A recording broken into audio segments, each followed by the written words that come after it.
이사야 41장 21절 22절 말씀 봉독합니다.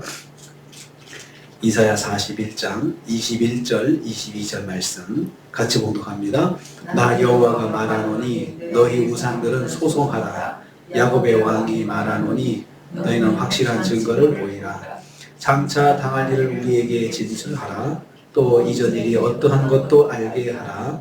우리가 마음에 두고 그 결말을 알아보리라. 꼭 앞으로 올 일을 듣게 하며. 아멘. 아멘. 오늘 말씀은 여호와 하나님께서 우상들의 무익함과 우상의 무능함에 대해서 법정 논증의 형태로 말씀하는 것을 내용으로 하고 있습니다. 여호와께서 이제 우상들에게 하도 우상을 섬기니까 이스라엘 백성도 그랬고 또 이방 사람들이 우상을 중심으로 사니까 그 우상들에게 대해서 논증을 하자고 말씀하시는 겁니다. 여호와께서 직접 따져 물으십니다. 21절 말씀입니다. 나 여호와가 말하노니, 야곱의 왕이 말하노니, 이렇게 말씀하고 있습니다. 여호와께서 직접 우상들을 향해서 증거를 요구하시며 우상 그 자체와 우상 숭배자들의 허망함을 논증하십니다. 자신을 하나님께서 나 여호와 하셨지만 뒤에 가서는 야곱의 왕이다 라고 했습니다. 야곱의 왕은 히브리어로 야곱 멜레크라고, 왕을 멜레크라고 하는데요. 야곱으로 대표되는 이스라엘 자손이 섬기는 왕 멜레크로 자신을 소개하고 있습니다. 하나님은 물론 인류의 왕이시지만 택한 백성 이스라엘 자손을 다스리시는 왕 멜레크라고 하는 사실을 강조하시는 말씀입니다. 이것은 하나님께서 이방의 여러 민족 신들이 왕으로 불려지는 것을 염두에 두고 이방의 민족 신들도 그 이방도 자기 신들을 왕이라고 멜레크라고 이렇게 불렀거든요. 그러니까 하나님께서 그것을 염두에 두시고 자기 자신을 멜레크 야곱이라고 호칭하여 소개하고 있는 것입니다. 하나님께서 직접 말씀하실 때 말씀 안에서 말씀하실 때가 있습니다. 하나님께서 어떤 때는 직접 말씀하시죠. 직접 말씀하셔서 우리에게도 어떤 때는 음성으로 들릴 때가 있어요. 그럴 때는 그 음성이 말씀 안에서 해당하는 음성입니다. 그러니까 하나님께서 직접 말씀하신다고 해서 하나님께서 직접 내게 말씀하셨다고 해서 성경에 벗어나는 말씀을 하지 않으세요. 하나님의 특성, 하나님의 품성을 벗어나는 그런 형태로 말씀하지는 않으십니다. 두 번째로 여호와께서 우상들이 스스로 논증하라고 하셨습니다. 21절 말씀입니다. 너희 우상들은 소송하라. 이 말씀을 직역하면 너희들은 너희 소송을 가져오라 라고 말씀하는 것입니다. 여기서 소송은 법정에서 어떤 사안에 대해서 피고와 원고가 서로 논쟁하면서 변증하는 것을 말합니다. 우상이 살아있다면 스스로가 여호와처럼 자신에 대해서 입증해 보이라는 뜻입니다. 너희는 확실한 증거를 보이라고 했습니다. 확실한 증거는 소송에서 이기기 위해서 법정에 제출하는 강력하고도 확실한 증거들을 말합니다. 너희들도 증거를 제시해봐 라고 말씀하는 거죠. 여호와께서 실제로 존재한다는 것을 역사 가운데 보이신 것처럼 우상들도 지금 당장에 증거들을 보여주어서 확실하게 입증해 보라 이것입니다. 하나님께서 이미 역사 속에서 보여주셨습니다. 출애굽을 통해서 보여주셨고 광야 생활을 통해서 하나님 살아계신 것들을 증거해 주셨어요. 그런 것처럼 너희들도 우상도 살아있다면 한번 해봐라.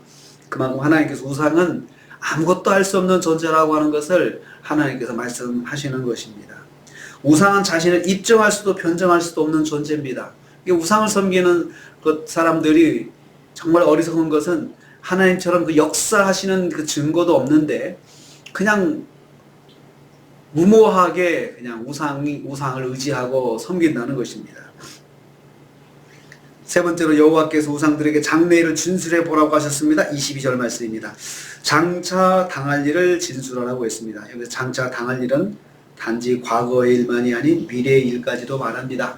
전에 일어났던 일뿐만 아니고 앞으로 일어날 일도 한번 말해보라 이것입니다. 진술하라. 무엇인지 가져와서 매우 밝은 빛 아래 두고 명백하게 보여주라 이 말입니다.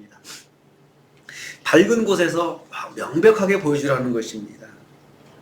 우상의 진정한 신이라면 과거 일은 물론이고 장차 일어날 사실을 사람들에게 명백하게 알려주어야 한다는 말씀입니다. 그래서 이단들을 구별할 때 성경에 보면은 그들이 앞으로 할 일에 대해서 하나라도 틀리면 그것은 가짜다. 이단이다 이거죠. 자꾸 하나님을 빙자해서 그들이 나도 하나님이다, 나도 신이다라고 이야기하는데 장래일을 말할 수 없다는 것입니다. 이전 일이 어떠한 것도 알게 하라고 했습니다. 여기서 이전 일은 태초라고 하는 단어와 동일어입니다. 그래서 태초에 하나님이 창세기 1장 1절에는 태초하고 같은 단어가 이전입니다. 인간의 역사의 시작 혹은 우주의 시작 시점에 일어난 일들을 말합니다. 일어난 것들을 너희들이 그때 태초에 무슨 일이 있었는지 한번 말해봐라. 너희 입으로 한번 말해봐라 라고 말씀하십니다. 그러면 여호와께서도 그것들을 검토해서 과연 역사적으로 정확한지 한번 알아보시겠다는 것입니다. 너희들이 말한 것들이 정말 사실인지 나는 알 수 있어 라고 그렇게 말씀합니다. 그러니까 태초에 있었던 일도 한번 이야기해봐. 역사의 시점, 맨 처음에 하나님이 역사하신 것들, 이런 것들을 너희들이 봤으면 이야기해봐 라고 말씀하고 있는 것입니다. 하나님은 태초부터 계셔서 세상의 시작과 마지막을 아시는 분이시라는 것입니다. 이처럼 하나님은 그러한 분이신데 우상은 전혀 그렇게 할 수가 없다는 것입니다. 그러므로 그런 우상을 섬기는 것들은 너무나 어리석다는 거죠. 이것은 속임수라는 거죠. 속임수라는 거죠. 심지어 그 우상을 왕으로까지 섬긴다. 이것은 말할 수 없는 것은 하나님에 대한 도전이라는 것입니다. 그래서 너희는 확실한 증거를 보여줘라. 우상은 그렇게 할 수 없는 존재라는 것입니다. 그래서 오늘도 우리 하나님은 살아계신 하나님이시고 역사하시는 하나님이신데 비해서 우상은 절대로 무엇이든 할 수 없고 알 수도 없다는 것을 하나님께서 말씀하시면서 우상을 섬기는 이방 민족들의 어리석음을 여기서 또 논증하고 있습니다. 참 하나님께서 이러실 필요가 있으실까요?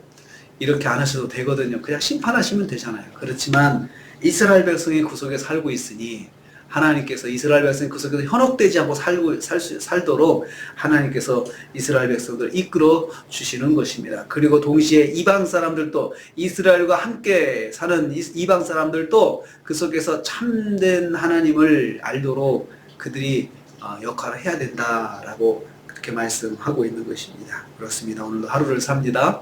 하나님 살아 역사하시는 분이십니다. 하나님 살아 역사하시는 것들은 역사적 사건 속에서 우리가 얼마든지 제시할 수가 있습니다. 역사 속에서 일하시는 하나님 오늘도 일하십니다. 오늘 하루도 하나님과 동행하시면서 오늘도 역사하시는 하나님의 은혜를 체험하시고 승리하시는 하루가 되시기를 주님의 이름으로 축복합니다. 주님 감사합니다.